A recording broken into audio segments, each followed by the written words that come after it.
Ако минатата година искачувањето на Галичица го символизираше патот на Македонија кон НАТО, освојувањето на Бистра оваа година по повод Денот на независност 8 септември во организација на Министерството за одбрана го символизираше чекорењето на земјава како полноправна членка на НАТО. Не беше лесно, беше уште потешко, затоа што амбициите ни станаа поголеми. Така и со нашето членство во НАТО. Успеавме да ја реализираме оваа наша 30 годишна цел. Меѓутоа, тука не запираме. Сакаме да обезбедиме и подобра армија, и поефикасна, и подобро платена, и подобро опремена. Во делот на одбраната имаме навистина амбициозни цели, кои што се однесуваат на подобро организирана армија, на помотивирана армија, поподготвена.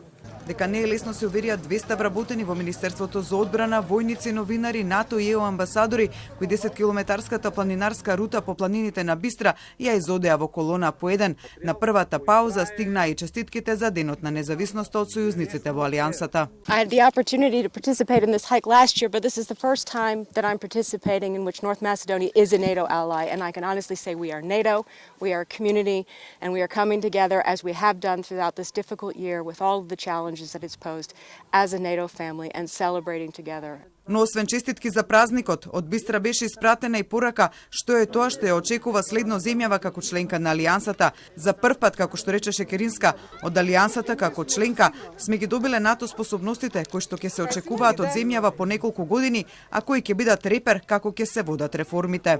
Лесната пешадиска борбена група се разбира еден дел, меѓутоа имаме и хируршки тимови, има и тимови од специјалци. Навистина тоа ќе биде фокусот во следниот период.